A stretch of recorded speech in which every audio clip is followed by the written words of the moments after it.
नवः संस्कृताय।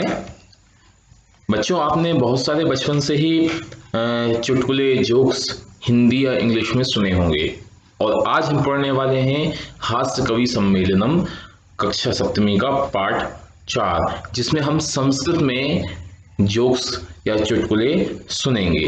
तो आइए स्टार्ट करें और साथ में करेंगे संपूर्ण अभ्यास। विविध वेशभूषाधारिणः चत्वारः बालकवयः मंचस्य उपरि उपविष्टाः सन्ति।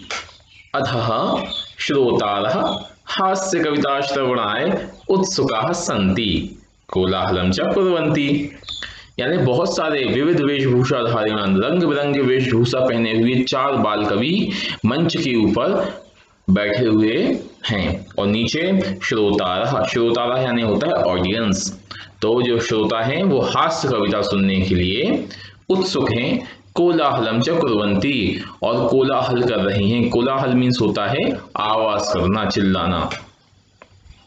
तो आपने देखा होगा बेसिकली होता ही ये है, कोई भी प्रोग्राम हो, ऊपर मंच पर परफॉर्मेंस देने वाले बैठे हुए हैं और नीचे ऑडियंस बैठी रहती है। जब तक परफॉर्मेंस स्टार्ट नहीं हो जाते हैं, जब तक कोई भी आर्टिस्ट अपना आर्ट शो नहीं करता, तब तक जनता थोड़ा हल्ला करती है। संचालक यानी जो एंकर है वो बोलते हैं अलम कोलाहलेन, कोलाहल मत करो, यानी कि अलम कोलाहलेन मीन्स होता है शांत हो जाओ। अद्य परम हर्षस्य अवसरः यत् अस्मिन् कवि सम्मेलने काव्यहन्तारः कालयापकाश्च भारतस्य हास्य कवि धुरंधराः समागताः सन्ति।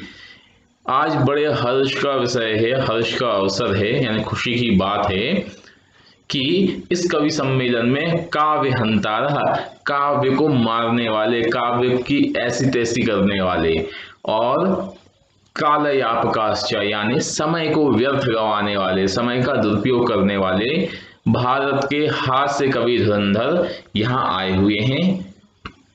यही करतल ध्वनिना वयम एतेषां स्वागतम कुर्मः, इनका हम करतल ध्वनि से यानी क्लैपिंग करके स्वागत करते हैं। गजाधर, अब पहला हास्य कवि आता है जिसका नाम है गजाधर। सर्वेभ्यो अरसिकेभ्यो नमो नमः, सभी नीरस व्यक्तियों को मेरा नमस्कार है।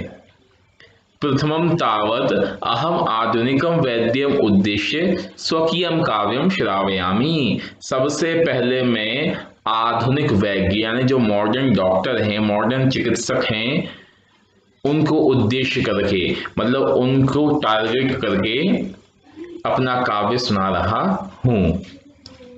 वैद्यराज नमस्तुभ्यं यमराज सहोदर, यमस्तु हरति प्राणान् वैद्यः प्राणान् धनानि च।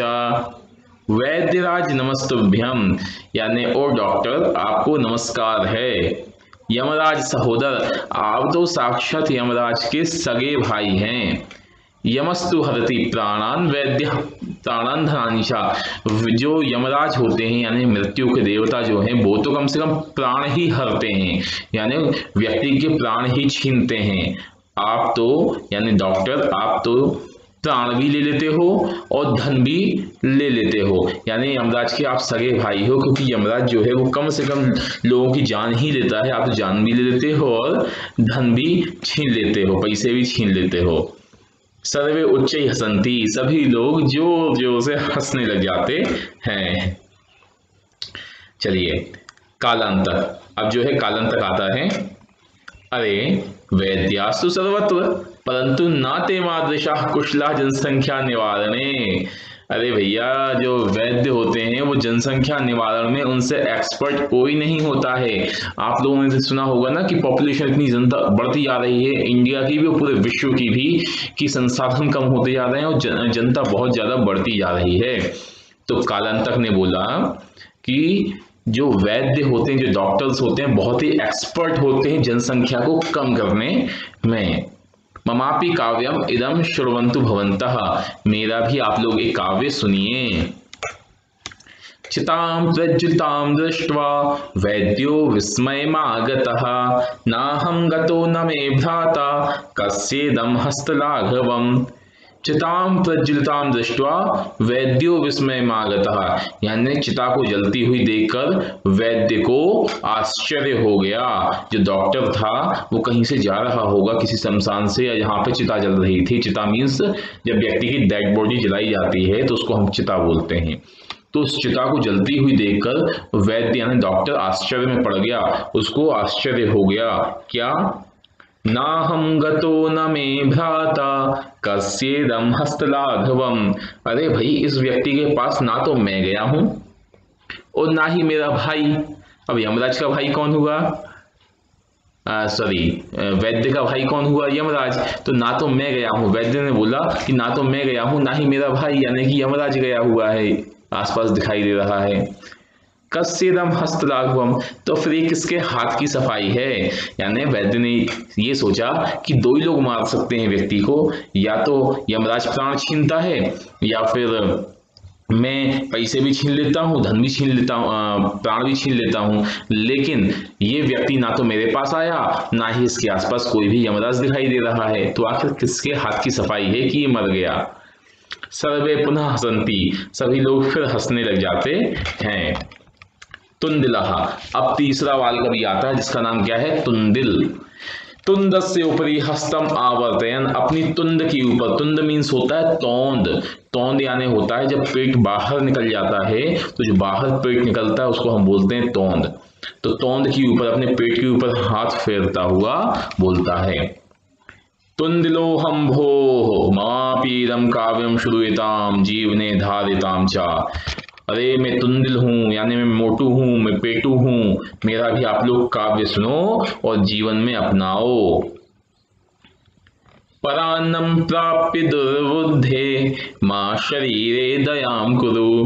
परान्नम दुर्लभम लोके शरीराणि पुनः पुनः, यानी कि हे दुष्ट बुद्धियों, परान्नम प्राप्य, दूसरों का अन्न प्राप्त करो, दूसरों का अन्न छीन लो, दूसरों का अन्न मीन्स होता है खाना, तो दूसरे का खाना छीन लो, खा लो।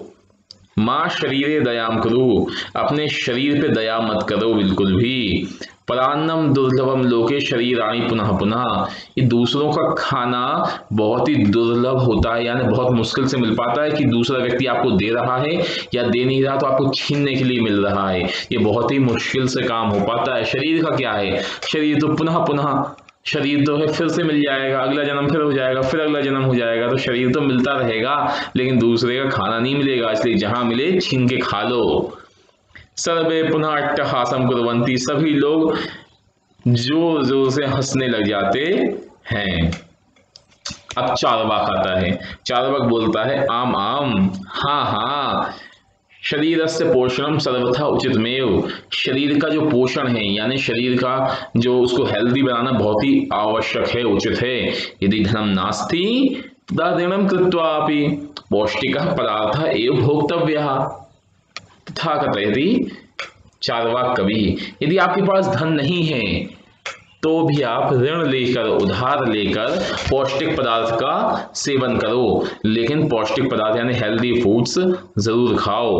इसलिए कहते हैं चार्वाक कवि, यावत् जीवेत सुखम जीवेत ऋणम कृत्वा घृतम पिबेत, जब तक जियो सुख से जियो, ऋणम कृत्वा घृतम पिबेत, चाहे ऋण ले लेके घी पियो, यानी कि ऋण ले लेके, कर्ज ले लेके, उधार ले लेके घी पियो, लेकिन घी पीना मत छोड़ो, यानी कि अच्छा खाना खाओ, खूब हेल्दी खाना खाओ, पैसे नहीं है तो उधार ले लेके खाओ, लेकिन उधार ले लेके खाओ, भूखे मत रहो, घी पीना बंद मत करो। श्रोतारा, ऑडियंस, अरे भाई, तर्हि ऋणस्य प्रत्यर्पणम कथम, तो हम उधार कैसे चुकाएंगे? चार्वाक, श्रूयताम मम अवशिष्टम काव्यम, मेरी बची हुई पंक्तियों को सुनो। घृतम पीत्वा श्रमम कृत्वा ऋणम प्रत्यर्पित, जना जब तुम घी पी लो और तुम्हारे पास ताकत आ जाए तो श्रमम कृत्वा, परिश्रम करके ऋण चुका दो, उधार चुका दो। ठीक है, मन करे तो, नहीं करे तो पुनर्जन्म कुतः पुनरागमनम कुतः, अगला जन्म किसने देखा, कोई दिक्कत नहीं। काव्यम पाठ श्रवणेन उत्प्रेरितः एकः बालकोऽपि आशु कवितां रचयति हासपूर्वकं च श्रावयति। कविता पाठ सुनाने के लिए उत्प्रेरित एक बाल कवि आशु कविता रचता है, मतलब एक जल्दी से कविता बनाता है और सबको सुनाता है। कविता क्या रहती है? श्रूयताम श्रूयताम भो ममापि काव्यम, सुनिए सुनिए मेरी भी एक रचना, मेरी भी एक कविता। गजाधरम कविम चैव तुंदिलम भोजिलोलुपम कालांतकम तथा वैद्यम चारवाकम नमाम्यहम।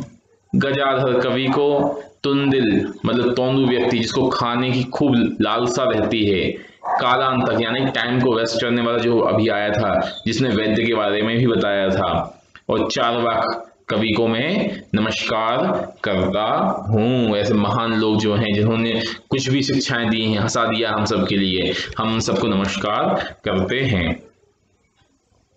काव्यम श्रावयित्वा हा हा हा इति कृत्वा हसति, काव्य सुना करके हा हा हा ये करके वो हंसता है। अन्य चापी हसंती, और जो लोग बैठे हुए हैं वो सब हंसने लग जाते हैं। सर्वे गृहं गच्छन्ति, सभी लोग घर चले जाते हैं। तो बच्चों ये कविता थी, ये जो पार्ट है वो था कविता के साथ, क्योंकि इसमें कविताएं जो हैं, कविता मीन्स श्लोक जो दिए गए हैं वो हास्य श्लोक दिए गए हैं, कुछ जीवन में अपनाने की आवश्यकता नहीं है, क्योंकि इसमें केवल हंसाने के लिए बोला गया है। ऐसा हमें जीवन में अप्लाई नहीं करना चाहिए, ये तो केवल हंसी के लिए, हंसाने के लिए बना दिया गया है।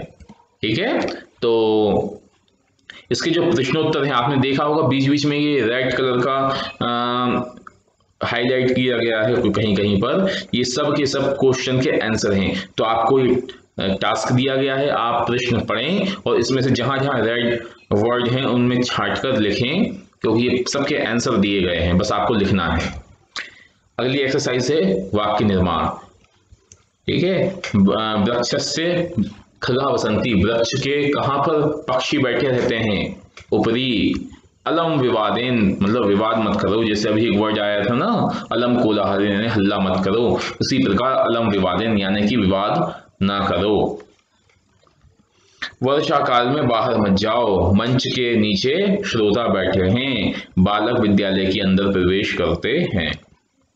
अशुद्धम चुनो, अब इसमें अशुद्ध वर्ड चुनना है। ये 5 पॉइंट्स में आपके लिए कुछ अशुद्ध मतलब गलत शब्द दिए गए हैं जो कि बनते ही नहीं हैं, उनको चुन के लिखना है। जैसे पहले में गमंती, सेकंड में गजेन, थर्ड में मातया, फोर्थ में प्रिय और फिफ्थ में सेवती। नेक्स्ट समानार्थक पद चुनने, समानार्थक में सिमिलर वर्ड। प्राप्य का लब्ध्वा, कुशलाह का दक्षा, हर्षस्य का प्रसन्नताया, देहस्य का शरीरस्य, वैद्यम का चिकित्सकः। विलोम पद यानी कि अपोजिट वर्ड चूज करना है। अधः का ऊपरी, अंतः का बही, दुर्बुद्धि का सुबुद्धि, उच्चई का नीचई, दुर्लभम का सुलभम। ठीक है, तो ये एक्सरसाइज थी आज का चैप्टर और ये वीडियो कंप्लीट हुई। आपको कोई भी डाउट है, कोई भी शंका है, समस्या है अथवा कुछ बताना चाहते हैं तो YouTube, ईमेल, फेसबुक, इंस्टाग्राम सबके बारे में दिया हुआ है, आप किसी से भी मुझसे कांटेक्ट कर सकते हैं। वीडियो कैसा लगा अवश्य बताइए। थैंक यू सो मच, मिलते हैं अगली वीडियो में अगले चैप्टर के साथ। वंदे संस्कृत।